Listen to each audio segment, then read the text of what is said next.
Je m'appelle Ken Rohr, et jusqu'au 12 juin 2017, je pensais comprendre le monde qui m'entourait. J'ai grandi à Maple Hollow, une petite ville nichée dans les collines de l'Est du Tennessee, où le temps semble passer plus lentement, et où tout le monde connaît les affaires de chacun, même si on préfère le contraire. J'ai travaillé pendant des années comme électricien résidentiel, ce type qui se présente lorsque les lumières s'éteignent ou qu'un fil étincelle au milieu de la nuit. J'ai toujours été une personne pratique, concentrée sur ce que je pouvais voir, toucher ou réparer. Spiritualité? Pour moi, c'était juste une vague idée qui ne correspondait pas à la réalité concrète que je connaissais. Ma mère, Evelyn, était le contraire. J'avais une foi inébranlable et je me rappelais tendrement. Ken, il y a des choses dans cette vie que les yeux ne peuvent pas voir, mais que l'âme ressent. Je l'ai écouté, respecté ses convictions, mais au fond, je pensais que c'était une forme de réconfort dans les moments difficiles. Je pensais que je n'avais pas besoin de ces choses. Jusqu'à ce jour étouffant de juin, où tout a changé. Cet après-midi-là, j'avais terminé un travail simple dans une ferme voisine, simplement changer un panneau de fusible. Je suis monté dans le camion et au moment où j'ai tourné la clé, un soudain inconfort s'est emparé de ma poitrine. Ma vision est devenue floue. Mes mains ont commencé à trembler et le monde autour de moi semblait perdre sa concentration. C'était comme si mon corps se déconnectait de moi. Avec difficulté, j'ai composé le numéro de ma mère. Je pouvais à peine reconnaître ma propre voix alors que je murmurais « Maman, quelque chose ne va pas ». Elle n'a pas hésité. « Allez maintenant à l'hôpital général de Maple Hollow. Je vous y retrouverai. » Je ne me souviens pas du voyage, juste des fragments, des lumières qui passent, des sons lointains. La dernière image était celle de la porte des urgences qui approchait avant que tout ne devienne complètement sombre. Mais l'obscurité n'était pas la fin. C'était le début de quelque chose qui échappait à tout ce que je croyais. En un instant, je m'effondrais sur le sol de l'hôpital. Le lendemain, j'ai observé la scène d'en haut, comme si ma conscience s'était séparée de mon corps. J'ai vu des médecins courir, des infirmières bouger, ma mère en larmes. J'étais là, mais je n'étais pas là. Cette perspective étrange ne m'a cependant pas fait paniquer. Au contraire, une sérénité inexplicable s'est emparée de moi. C'était comme si tout le poids invisible que je portais depuis des années, doute, frustration, culpabilité, avait disparu. En regardant mes mains, j'ai réalisé qu'il ne s'agissait pas de mains ordinaires. Ils étaient translucides, légers, presque éthérés. Et la paix qui m'enveloppait n'était pas quelque chose qui pouvait être décrit avec des mots ordinaires. C'était profond, vivant, réel. Je voulais me rapprocher de ma mère, lui dire que j'allais bien, mieux que jamais. Mais elle ne pouvait pas m'entendre. Nous étions dans des réalités différentes. Et puis j'ai ressenti un appel, non pas avec des mots, mais avec une force qui m'attirait.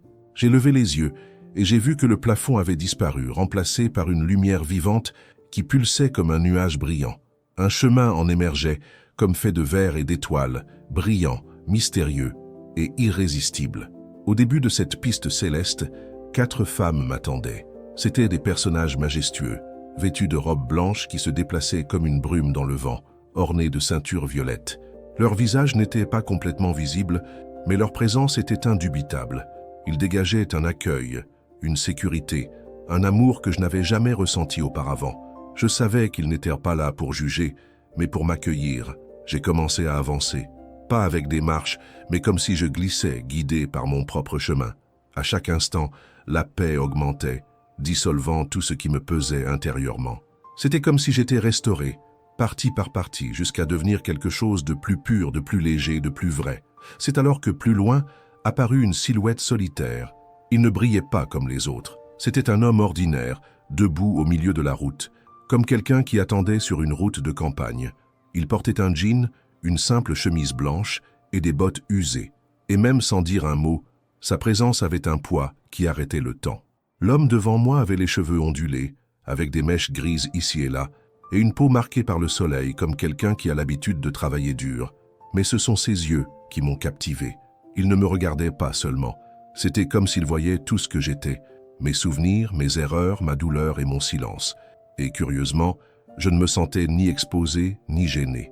Quelque chose en moi savait, c'était Jésus. Moi qui avais passé toute ma vie à me tenir à distance de la religion, je n'éprouvais aucune peur. Au contraire, j'avais l'impression d'être enfin rentré à la maison. Il s'est approché de moi sans dire un mot et m'a serré dans ses bras. Mais ce n'était pas un câlin ordinaire. C'était comme si l'amour lui-même avait des bras. Un amour qui ne juge pas, n'exige pas, mais accueille simplement. C'est à ce moment-là que tout a pris un sens. J'ai compris pourquoi tant de gens se donnent à lui. Ce câlin disait tout sans avoir besoin de le dire. Tu es connu, tu es aimé, tu es en sécurité. Puis il s'est éloigné juste assez pour me regarder dans les yeux et sourire. Pas de conférence, pas de citation. Juste dit « Callen, nous avons toujours été avec toi ». Ces mots m'ont frappé comme une vague. Je pensais que j'avais le contrôle de ma vie, que je marchais seul. Mais à ce moment-là, j'ai su que je n'avais jamais été seul. Pas une seconde. Jésus toucha alors doucement mon front et en un clin d'œil, tout autour de moi se transforma. C'était comme si le ciel s'ouvrait devant nous, projetant toute ma vie sur un immense écran vivant. Mais ce n'était pas qu'un souvenir. J'ai revécu chaque instant. J'ai ressenti ce que j'avais ressenti et plus encore, ce que les autres avaient ressenti avec moi. J'ai vu le garçon que j'étais, riant sur le porche à côté de ma mère. J'ai ressenti son amour indéfectible, présent même dans mes jours les plus sombres. Puis sont venus les moments difficiles, où j'étais impatient, indifférent, où je souffrais sans le vouloir, et j'ai ressenti cette douleur comme si elle me traversait. Mais j'ai aussi vu le bien, les petites gentillesses que je pensais sans importance, comme le jour où j'ai réparé le chauffage de Madame Lani en plein hiver et où j'ai refusé d'accepter le paiement. À l'époque, cela semblait être un geste courant, mais maintenant j'ai compris à quel point cela signifiait pour elle. Chaque scène montre que rien dans la vie n'est gaspillé. Tout a un poids. Chaque choix, chaque silence, chaque acte d'amour ou d'omission. Et le plus surprenant, j'ai réalisé que bon nombre des bonnes actions que je pensais être simplement le résultat de mon caractère ne venaient pas de moi seul. Ils ont été guidés. Il y avait là un souffle divin, un soin silencieux. Jésus était toujours là, non pas comme un commandant mais comme un ami. Il ne m'a jamais forcé, il m'aimait juste. Une fois l'examen terminé, je l'ai regardé de nouveau. Ses yeux ne contenaient aucune condamnation, seulement de la compréhension et de la grâce. Devant lui, je me sentais nue, mais pas honteuse. C'est tout simplement vrai. À ce moment-là, j'ai compris que la vie n'était jamais une question de statut, d'argent ou de réussite. C'était une question d'amour. L'amour qui vient de Dieu circule à travers nous et atteint les autres. Il s'approcha encore une fois et posa sa main sur mon épaule. C'était un contact ferme, mais plein de tendresse. Il n'avait pas besoin de dire autre chose. Quelque chose en moi le savait déjà. Mon voyage n'était pas encore terminé. Il y avait encore quelque chose à vivre, quelque chose à faire. L'envie de rester était immense.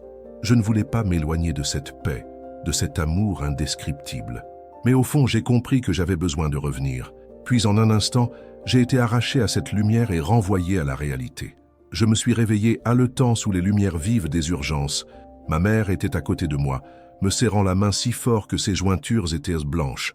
Quand j'ai ouvert les yeux, j'ai vu des larmes couler sur son visage, mais il y avait un sourire en elle. « Tu es de retour », murmura-t-elle. Dans les premiers instants, je pouvais à peine parler.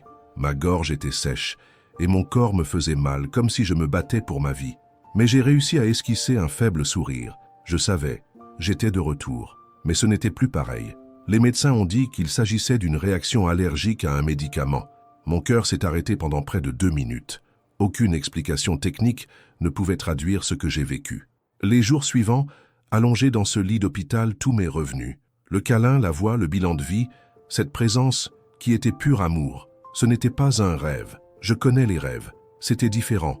C'était plus réel que tout ce que j'avais jamais vécu. Quand je suis finalement rentré chez moi, tout semblait différent. L'odeur de l'air, le sol sous mes pieds, les visages des gens, tout était nouveau. Et moi aussi. C'était comme si je voyais vraiment des gens pour la première fois. Chaque visage semblait porteur d'un univers entier. Des histoires de douleur, de joie, de perte et d'espoir. Je ne pouvais plus passer à côté d'eux comme s'ils faisaient partie du paysage. C'était comme si Jésus avait déverrouillé une partie de mon cœur dont j'ignorais même l'existence. Je suis retourné au travail peu de temps après avoir été libéré. Mais rien n'était plus comme avant. Avant, réparer un disjoncteur ou changer une prise n'était qu'un élément parmi d'autres sur la liste. Désormais, chaque appel ressemblait à une invitation, non seulement à réparer quelque chose qui était cassé, mais à être véritablement présent auprès de ceux qui m'accueillaient. Je me souviens très bien d'un des premiers rendez-vous après ma convalescence. Une dame nommée Madame Keane m'a appelé au sujet d'un luminaire en court-circuit dans la cuisine. Normalement, j'entrais, je réglais et je partais. Pas de conversation, mais il y avait quelque chose de différent ce jour-là. Elle semblait distante, comme si elle était là par obligation. J'ai demandé si tout allait bien. Au début, elle l'a fait semblant, mais il lui a suffi d'un moment de silence et elle s'est effondrée. Elle a dit que son mari était décédé il y a quelques mois et que dernièrement elle pouvait à peine se lever du lit. Nous nous sommes assis à la table de la cuisine. Je n'ai rien dit d'extraordinaire. Je viens d'écouter. Et à la fin de cette conversation, elle m'a tenu fermement la main et a dit « Merci, Kalen. Je pensais que personne d'autre ne m'avait vu. Cela m'a traversé. Avant tout cela, j'aurais probablement fait mon travail. Dit « Bonne journée » et je serais parti. Mais maintenant, je connaissais la valeur d'être simplement là, présent, entier, avec quelqu'un.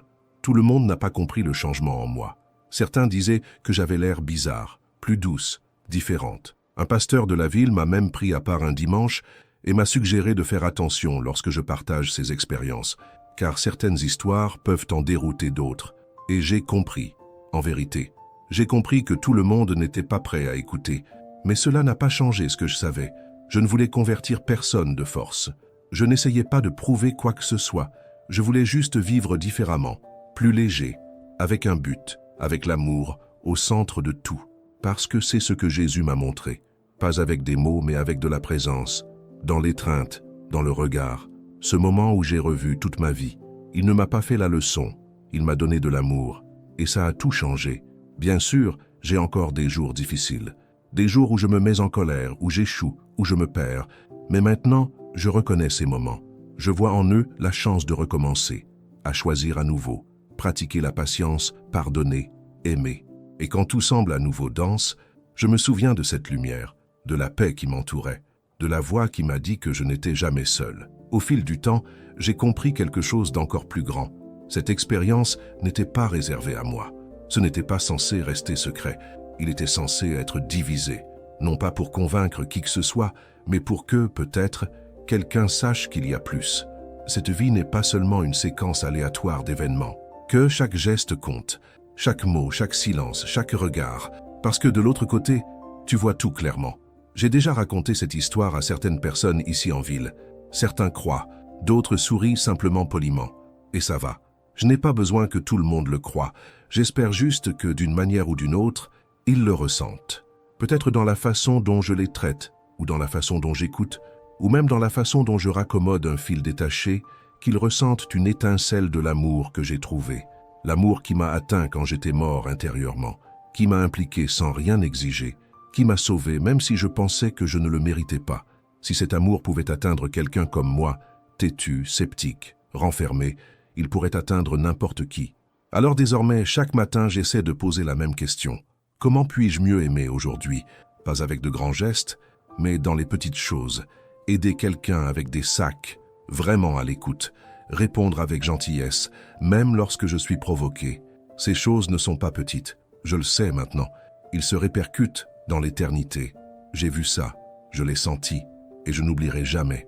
Si vous écoutez cette histoire et vous êtes déjà demandé si votre vie compte, si vous vous êtes déjà demandé s'il y avait quelque chose au-delà de ce que vous voyez, je veux vous dire que c'est le cas. Il y a.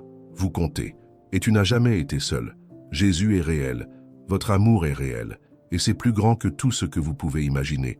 Je n'y croyais pas, jusqu'à ce que je sois embrassé par lui. Et maintenant, tout ce que je veux, c'est vivre d'une manière qui reflète, même de manière minime, cet amour qui m'a donné une seconde chance. Si cette histoire vous a touché, partagez-la. Commentaire, racontez votre histoire. Ou dites simplement que c'est là-bas. Et si vous n'êtes pas encore inscrit, faites-le afin que nous puissions continuer à partager ces réunions avec vous.